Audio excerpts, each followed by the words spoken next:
Natural numbers, composite numbers, rational, irrational, prime numbers, imaginary numbers, ढेर सारे। मैं आपको एक एक चीज आज बताने वाला हूं कि संख्याओं का वर्गीकरण किस किस आधार पर और किस तरीके से किया गया है, पूरा एक चार्ट बनाएंगे। इसके बाद हम सीखेंगे यूनिट डिजिट वाले क्वेश्चन, जो इकाई अंक वाले क्वेश्चंस होते हैं। आपको बड़ा सा नंबर देते हैं और बोलते हैं कि बताइए इस क्वेश्चन में यूनिट डिजिट क्या होगा।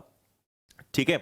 रिमाइंडर थ्योरम हम पढ़ेंगे, जिसको शेषफल प्रमेय बोलते हैं, कि आपको एक बड़ा सा नंबर देंगे। मैं तो फिर भी एक छोटा सा क्वेश्चन लिख रहा हूं, 2369 की पावर 198 इंटू 144 की पावर 133 को अगर 5 से डिवाइड किया जाए, 15 से किया जाए, 215 से डिवाइड किया जाए, तो रिमाइंडर क्या आएगा, शेषफल क्या आएगा, इसको रिमाइंडर थ्योरम बोलते हैं। ये हम इसके बाद पढ़ने वाले हैं। इसके बाद आप पढ़ोगे एओडीओ। एओडीओ मतलब मैंने शॉर्ट में लिखा है असेंडिंग ऑर्डर, डिसेंडिंग ऑर्डर, आरोही क्रम, अवरोही क्रम। ठीक है। इसके बाद आप पढ़ोगे एपीजीपी। एपीजीपी मतलब अरिथमेटिक प्रोग्रेशन और ज्योमेट्रिक प्रोग्रेशन, है ना। मतलब हिंदी में क्या बोलते हैं इसको, समानांतर माध्य और गुणोत्तर माध्य, है ना। तो श्रेणी बेसिकली, सॉरी, समानांतर श्रेणी और गुणोत्तर श्रेणी। फिर इसके बाद आता है बार। बार वाले क्वेश्चंस आते हैं, कई सारे पैटर्न होते हैं, ये आपको पूरा एकदम सिखाएंगे। रूल्स ऑफ नंबर, संख्याओं के नियम। नंबर ऑफ जीरो या जीरो काउंटिंग होता है कि आपको बहुत सारे बड़े बड़े क्वेश्चंस आपको दे देंगे। आपसे बोलेंगे 1 इंटू 2 इंटू 3 इंटू 4 इंटू और डैश डैश डैश, और आपको बोल दिया कि 1000 तक। तो इसका अगर मल्टीप्लाई किया जाए तो एंड में कितने जीरो आएंगे ये बताइए। और भी बहुत सारी कंडीशन है, तो मैंने एक इजी क्वेश्चन लिखा है। फिर इसके बाद हम फैक्टर्स, गुणनखंड वाले क्वेश्चंस आते हैं, वो हम समझेंगे। उसके बाद डिविजिबिलिटी रूल, विभाज्यता के नियम। उसके बाद फ्रैक्शन, भिन्न के बहुत सारे क्वेश्चन आते हैं। बड़ा भिन्न कौन सा, छोटा भिन्न कौन सा, आरोही अवरोही क्रम में जमाना, जो मैंने आपको बताया।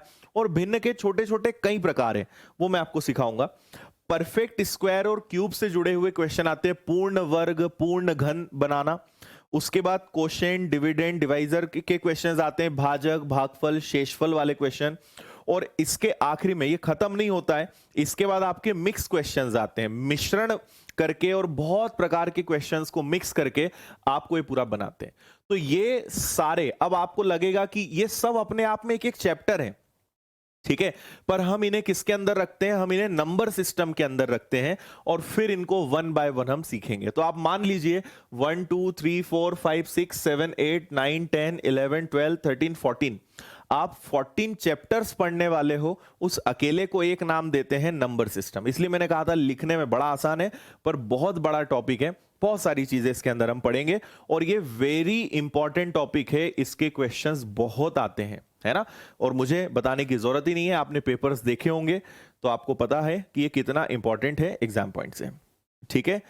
बैंकिंग में नहीं आता है भाई, इसमें से बैंकिंग में कुछ नहीं आता, है ना। ये सब कुछ बैंक को छोड़कर ये हर एग्जाम में इसके क्वेश्चंस आते हैं। बैंक वालों के लिए ये बिल्कुल भी पढ़ने लायक चैप्टर नहीं है, उनका इससे कोई लेना देना नहीं है। जस्ट अपने नॉलेज के लिए आप पढ़ना चाहें तो पढ़ लीजिए। चलिए, तो अब शुरुआत की जाए, और अब हम स्टार्ट करते हैं अपना सबसे फर्स्ट पॉइंट, जिसको हम कहेंगे क्लासिफिकेशन ऑफ नंबर्स। ठीक है। सिर्फ आपको मस्त सुनते जाना है, नोट्स बनाते जाना है, और इसको मैं बहुत डीप में बताऊंगा, इसलिए आपको एक बार रिवीजन बाद में कभी भी करना पड़ेगा, है ना। हिंदी में इसको कहेंगे संख्याओं का वर्गीकरण।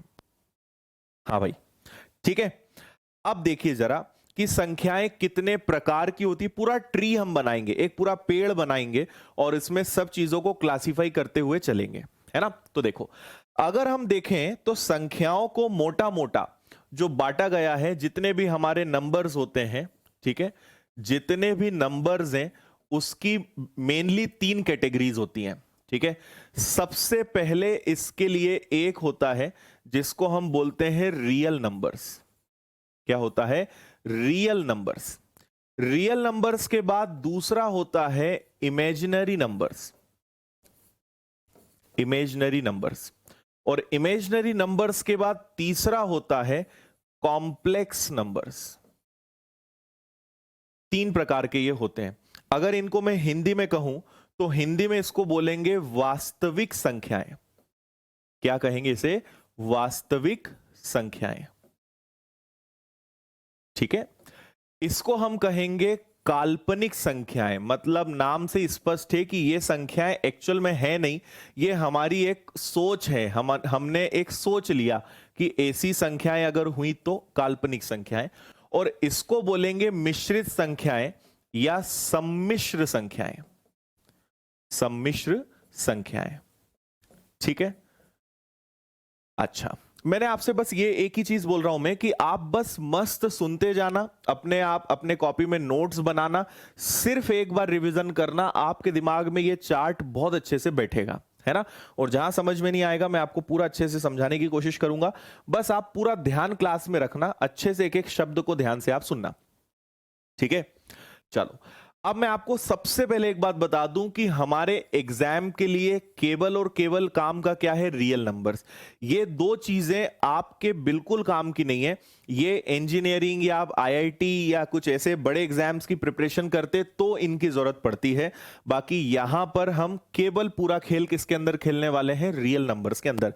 फिर भी आपके नॉलेज के लिए मैं थोड़ा सा इनको बताऊंगा। देखो, सबसे पहले बात करते हैं वास्तविक संख्याएं। तो आपको पता होगा कि जीरो जस्ट बीच में आता है ना, जीरो बीच में आता है। इसके बाद फिर सारे पॉजिटिव नंबर्स होते हैं, इधर सारे नेगेटिव नंबर्स होते हैं। तो प्लस इनफाइनाइट से लेकर माइनस इनफाइनाइट के बीच में आने वाले सारे नंबर्स क्या होते हैं, सारे पॉजिटिव और नेगेटिव नंबर्स। आपको पता है ना, जीरो के इस तरफ जाएंगे तो पॉजिटिव, इधर जाएंगे तो नेगेटिव। या हम ऐसा बोल सकते हैं कि वो सभी नंबर जिन्हें संख्या रेखा पर दर्शाया जा सकता है। संख्या रेखा मतलब इंग्लिश में इसको हम बोलते हैं नंबर लाइन, है ना। वो सभी संख्याएं जिन्हें संख्या रेखा पर दर्शाया जा सकता है उन्हें हम बोलते हैं वास्तविक संख्याएं। तो प्लस जीरो से लेके प्लस इनफाइनाइट, जीरो से लेके इधर माइनस इनफाइनाइट तक जितने नंबर्स होते हैं इन्हें हम बोलते हैं वास्तविक संख्याएं। और एक्चुअल में हमें इसी के अंदर जाना है। ये दोनों आपके काम के नहीं है, फिर भी एक एक उदाहरण आप देख लो, है ना। फिर किसी ने इसमें दिमाग लगाया, है ना। जैसे मैंने मान लीजिए एक नंबर लिखा -1 अंडर रूट, ये भी एक संख्या हो सकती है। तो ऐसे जो नंबर्स होते हैं ना, इन्हें हम बोलते हैं स्पेशल नंबर्स हैं, ये इमेजिनरी नंबर्स हैं। और इसे इंग्लिश में कहा जाता है आयोटा। इसे स्मॉल आई से दिखाते हैं और इंग्लिश में से कहा जाता है आयोटा। तो इस टाइप के जो नंबर्स हैं, अब इसको आप संख्या रेखा पे कैसे दिखाओगे, नहीं दिखा सकते, है ना।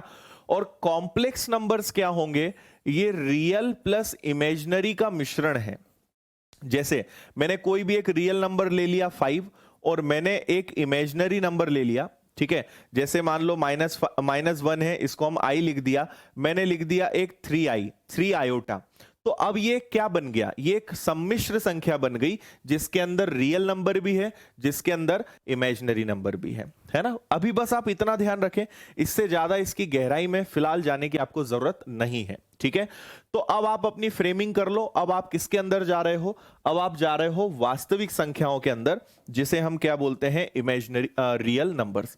तो अब हम जा रहे हैं रियल नंबर्स के अंदर कि रियल नंबर्स के क्या क्या प्रकार हैं। हिंदी में आपको मैं लिख ही चुका हूं, चलो फिर से लिख देते हैं, वास्तविक संख्याएं, ठीक है। इसको बहुत अच्छे से आप समझना। अब देखिए इसके अंदर क्या क्या आएंगे। तो जैसे हम इधर जाएं, ये बटा है दो हिस्सों में, ठीक है। ये दो हिस्सों में बटा है। सबसे पहला है जिसे कहा जाता है पूर्णांक, और पूर्णांक को इंग्लिश में क्या कहते हैं, इंटीजर्स, ठीक है। और दूसरा होता है दशमलव। क्या होता है, दशमलव। और दशमलव को क्या बोलते हैं हम, डेसिमल। आपको इसकी बहुत सिस्टमेटिक पीडीएफ मिल जाएगी एज इट इज, जो हैंड रिटन पीडीएफ है ये मैं आपको दूंगा। तो आप आराम से इसको बाद में रिवीजन करना, अच्छे से आप और देखना, ठीक है। वास्तविक संख्याएं दो भागों में बटी हैं। पहला है पूर्णांक, दूसरा है दशमलव, इंटीजर्स और डेसिमल्स। अब थोड़ा सा मोटा मोटा समझ लें कि इंटीजर्स और डेसिमल्स क्या है। तो देखो वापस ये फिर वही हमारा नंबर लाइन बनेगा कि इसके अंदर एक्चुअल में आएगा 0 से लेकर प्लस इनफाइनाइट और माइनस इनफाइनाइट और प्लस इनफाइनाइट, है ना। अनंत माइनस अनंत प्लस के बीच आने वाले सारे नंबर्स को हम किसके अंदर रखेंगे? पूर्णांक के अंदर। रहा सवाल दशमलव का, तो दशमलव में अब दशमलव संख्याएं कई प्रकार की होती हैं, तो जितनी भी संख्याएं आपकी दशमलव में है, मैं अभी इनके टाइप्स बताता हूं। जैसे 0.313 एक नंबर है, एक नंबर है 0.2323, ये भी एक नंबर है, 0.13458 और ये सभी एग्जाम्पल्स किसके हैं? डेसिमल्स के हैं। तो आपके जो डेसिमल नंबर्स हैं, इनकी अब अपने आप में अंदर कैटेगरीज है। देखो फिर से एक बार मैं बता रहा हूं, सबसे पहले हमने शुरुआत करी, 3 नंबर्स थे हमारे पास, ठीक है। पहला कौन सा था? पहला आपके पास वास्तविक संख्याएं, इमेजिनरी और कॉम्प्लेक्स। हम वास्तविक के अंदर आए, ये 2 भाग में बटे हैं, पूर्णांक और दशमलव। अब हम किसके अंदर जाएंगे? अब हम पूर्णांक के अंदर जाएंगे और इसको समझेंगे, ठीक है। बस देखते चलना है ना। अगला है आपका पूर्णांक। अब ये कितने प्रकार के होते हैं? इंटीजर्स जो हैं, इनको हम क्या कहेंगे, है ना। अच्छा, एक छोटी सी बात आपको और बता दूं,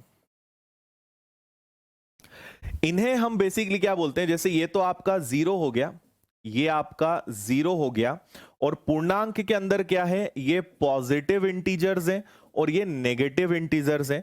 तो पॉजिटिव, नेगेटिव और 0, या फिर हम ओवरऑल पॉजिटिव और नेगेटिव में कर सकते हैं, 0 को हम हटा सकते हैं, ठीक है। अब देखो, अगर इसके अंदर जाते हैं पूर्णांक के अंदर, तो फिर ये पहले तो मोटे मोटे 2 भागों में बटेगा, ठीक है, या 3 भागों में ही हम बांटे। ये हो गया आपका 0, इधर जाओगे तो -1, -2, ठीक है, -3, -4, और ये हो गया आपका -इनफाइनाइट,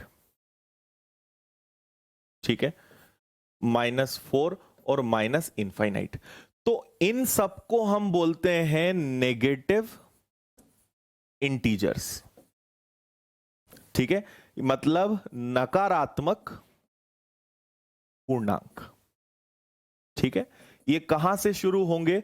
0 को इसमें इंक्लूड नहीं करेंगे, है ना। 0 के बाद -1 से लेकर आप अगर इनफाइनाइट तक जाओगे, तो ये क्या होंगे? आपके नेगेटिव इंटीजर्स, मतलब सकारात्मक, नकारात्मक पूर्णांक, है ना। इसी प्रकार आप इधर गए, +1, है ना, +2, +3 से लेकर आप जाते हैं प्लस इनफाइनाइट तक, तो इन्हें हम क्या कहेंगे? इन्हें कहेंगे पॉजिटिव इंटीजर्स, पॉजिटिव इंटीजर्स, ठीक है, या हिंदी में हम इनको बोल सकते हैं सकारात्मक पूर्णांक या धनात्मक पूर्णांक, कुछ भी आप बोल सकते हो, है ना। धनात्मक बोल दो आप इसको, धनात्मक पूर्णांक, नकारात्मक और धनात्मक, ठीक है। अच्छा, 0 को हम दोनों में नहीं रखेंगे, है ना। समझ में आ गई बात। तो हम थे रियल नंबर्स के अंदर, रियल नंबर्स के अंदर हम गए, वास्तविक संख्याओं के अंदर गए तो इंटीजर्स और डेसिमल। इंटीजर्स के अंदर हम आए तो फिर हमें ये 3 चीजें पता चली कि एक तो आपका स्वयं 0 है, जो दोनों में नहीं आता है, एक आपका हो गया नेगेटिव इंटीजर्स, एक हो गया आपका पॉजिटिव इंटीजर्स। इतना ठीक है, और आगे बढ़ो। अच्छा, नेगेटिव इंटीजर्स के अंदर और हमें जाने की जरूरत नहीं है, ये अपने आप में आ जाएगा। नेगेटिव पॉजिटिव सबको मिला लें तो वो क्या हो जाते हैं? पूर्णांक। अब हम चलेंगे 0 और पॉजिटिव इंटीजर्स में, तो देखना, ठीक है। सबसे पहले यहां पर एक आता है जिसे हम बोलते हैं होल नंबर्स, ठीक है, जिसे इंग्लिश में कहा जाएगा पूर्ण संख्याएं। देखो, पूर्णांक और पूर्ण संख्याओं में अंतर है। पूर्ण संख्याएं, और इसके बाद यहां पे एक और चीज एंट्री करेगी, और वो है आपके नेचुरल नंबर्स, जिन्हें हम क्या कहेंगे? प्राकृत संख्याएं, ठीक है, नेचुरल नंबर्स या प्राकृत संख्याएं। अब ये क्या होते हैं? अगर हम, और ये दोनों किस में है? ये हम किसके अंदर चल रहे हैं? हम इसके अंदर जा रहे हैं, है ना।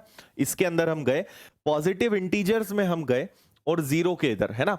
तो होल नंबर्स कहां से शुरू होंगे? 0 से। 0, 1, 2, 3, 4 से लेकर आप इनफाइनाइट चले जाओ, इन्हें सबको हम क्या बोलेंगे? इन्हें कहेंगे हम पूर्ण संख्याएं, ठीक है। मतलब पूर्ण संख्याओं में 0 को काउंट किया जाता है। लेकिन अगर प्राकृत संख्याओं की बात करें तो प्राकृत संख्या में बस 0 नहीं आता, तो बचा आपका 1, 2, 3, 4, 5 और ये चला जाएगा आपका इनफाइनाइट तक। इसे हम क्या कहेंगे? प्राकृत संख्याएं। इतना क्लियर है? समझ में आ रहा है? केवल 0 का फर्क है। 0 आ गया तो पूर्ण संख्याएं, 0 नहीं है तो 1 से लेके अनंत तक आपने पढ़ा तो ये पूरा क्या हो जाएगा आपका? पूर्ण प्राकृत संख्याएं। ठीक है। अब प्राकृत संख्याओं को अगर हम देखें तो अगेन ये डिवाइड होते हैं, तो मैं फिर और आपको ले जा रहा हूं आगे। ठीक है। अब हम बात कर रहे हैं किसकी? प्राकृत संख्याओं की। ठीक है। मैं भी आपको एंड में 2 या 3 बार रिवीजन कराऊंगा, सब कुछ आपको यहां याद हो जाएगा। पहली बार में सब घबराते हैं इसमें, है ना। प्राकृत संख्याएं या इसको हम कहेंगे नेचुरल नंबर्स। ठीक है। अब इसके अंदर क्या क्या कैटेगरीज हैं वो देखते हैं। तो यहां पे सबसे पहले प्राकृत संख्याओं के अंदर आती है आपकी अभाज्य संख्याएं। कौन सी संख्याएं? अभाज्य संख्याएं। अभाज्य संख्याओं को इंग्लिश में कहा जाता है आपका प्राइम नंबर्स। ठीक है। दूसरा, चलो यही ले लेते हैं। दूसरा हम लेते हैं अभाज्य संख्याओं के बाद भाज्य संख्याएं। भाज्य संख्याएं।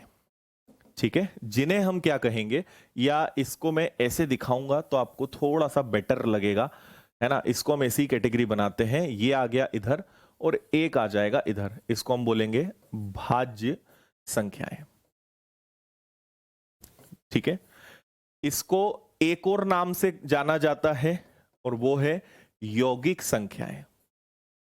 और अगर आपको यौगिक याद होगा ना तो इसका इंग्लिश भी याद हो जाएगा। इंग्लिश में इसे कहा जाता है कंपोजिट नंबर्स। Composite numbers. और अगर इसकी बात करूं अभाज्य संख्याएं, तो इसका एक और नाम है और वो है रूढ़ संख्याएं। कई बार एग्जामिनर क्या करता है, आपसे बोलता है निम्न में से रूढ़ संख्या पहचानिए, है ना। अब जिसका पढ़ा हुआ नहीं है, जिसको पता ही नहीं है रूढ़ संख्या क्या होती है, बोलता है यार ये तो किसी ने पढ़ा ही नहीं। बाकी वो क्या है? अभाज्य संख्या है। और इंग्लिश में इसे ही क्या कहा जाता है? Prime numbers. ठीक है। अब इनके एग्जाम्पल आप बहुत अच्छे से जानते होंगे। ठीक है। अभाज्य संख्याएं मतलब जिसमें किसी एक को छोड़कर किसी भी संख्या का भाग नहीं जाता। तो इनकी शुरुआत कहां से होती है? इनकी शुरुआत होती है 2 से, है ना। एक को अभाज्य संख्या नहीं मानते और 0 तो किसी में भी नहीं आएगा, है ना, क्योंकि हम प्राकृत संख्याओं के अंदर बात कर रहे हैं। प्राकृत संख्या में 0 आता ही नहीं। ठीक है। 2 आएगा, 2 के बाद 3 आएगा, फिर 4 नहीं आएगा, 5 आएगा, फिर 6 नहीं, फिर 7, फिर 8 भी नहीं, 9 भी नहीं, 10 भी नहीं, फिर 11, और इसके बाद ये चलता जाएगा और ये अनंत तक जाएगा। ठीक है। इसके अलावा जितनी संख्याएं बची वो सब क्या हो जाएंगी? भाज्य संख्याएं। तो 2 3 अगर इधर चला गया, एक इधर भी नहीं आएगा, याद रखना। तो यहां शुरुआत कहां से होगी? 4 से। 4 के बाद आएगा 6, 6 के बाद आएगा 8, 8 के बाद आएगा 9, फिर आएगा 10, फिर आएगा 12, और ये भी आपका अनंत तक चले जाएगा। ठीक है। तो ये वो संख्या है जिसमें खुद का भाग जाता है या एक का भाग जाता है। ठीक है। और आप में से बहुत लोगों ने याद भी कर लिया होगा कि एक को दोनों में नहीं रखते। मैं आपको आज कारण बताऊंगा कि एक को भाज्य या अभाज्य दोनों में क्यों नहीं रखा जाता, है ना। उसका कारण भी मैं आपको बताऊंगा। तो 2 हो गया, 3 हो गया, 5 हो गया, 7 हो गया। आप देखो किसी का भाग नहीं जाता। यहां किसी खुद का जाएगा, दूसरी संख्या का जाएगा, कितनी भी संख्याओं का भाग जा सकता है ना। सवाल यही उठता है कि एक को दोनों में क्यों नहीं रखा जाता। तो मैं आपको बताता हूं। अभाज्य संख्याएं या जो आपके प्राइम नंबर्स हैं, इनकी एक पहचान का नियम है। इनकी पहचान का नियम यह है कि इनके एग्जैक्ट, जिन संख्याओं के एग्जैक्ट 2 गुणनखंड होते हैं, है ना, मतलब 2 फैक्टर्स होते हैं, उन्हें हम किस में रखते हैं? अभाज्य संख्याओं में। और जिनके 3 या 3 से अधिक, ठीक है, 3 या 3 से अधिक गुणनखंड होते हैं, है ना, फैक्टर्स होते हैं, उन्हें हम किस में रखते हैं? उन्हें हम रखते हैं किस में? कंपोजिट नंबर्स में। ठीक है। अब देखो जरा, जैसे मैं बात करता हूं 2 की, तो आप बोलोगे सर 2 के गुणनखंड कैसे होंगे? तो 2 के गुणनखंड ऐसे हो जाएंगे कि भाई ये हो गया 2, 2 में 1 का भाग जाता है और 2 का भाग जाता है, और किसी का जाता है क्या? नहीं जाता, है ना। फिर आप किसी भी नंबर को ले लो, आप 13 को ले लो तो 13 में भी 1 का भाग जाएगा और इधर भी 13 में खुद 13 का भाग जाएगा।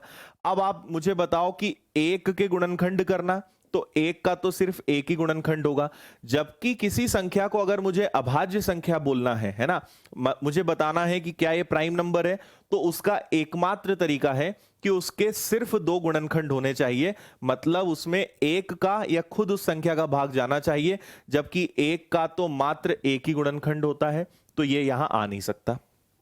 ठीक है, अब हम चलें इधर 4 पे, तो मान लो हमारे पास 4 है, तो 4 में 1 का भाग जाता है, 4 में 2 का भाग जाता है, 4 में 4 का भाग जाता है ना। 3 या 3 से अधिक गुणनखंड, है ना, कोई भी नंबर ले लो, आप 12 ले लो, तो 12 में 1 का भाग जाएगा, 12 में 2 का भाग जाएगा, 12 में 3 का भाग जाएगा, 12 में 4 का भाग जाएगा, 12 में 6 का भाग जाएगा और 12 में खुद 12 का भाग जाएगा। इतने गुणनखंड हो गए, है ना। इसलिए मैंने कहा कि जो सिर्फ 2 गुणनखंडों में तोड़ा जा सकता है उन्हें अभाज्य संख्या बोलते हैं, और 3 या 3 से अधिक जिसके फैक्टर्स हैं उन्हें हम बोलेंगे कंपोजिट नंबर्स या भाज्य संख्याएं।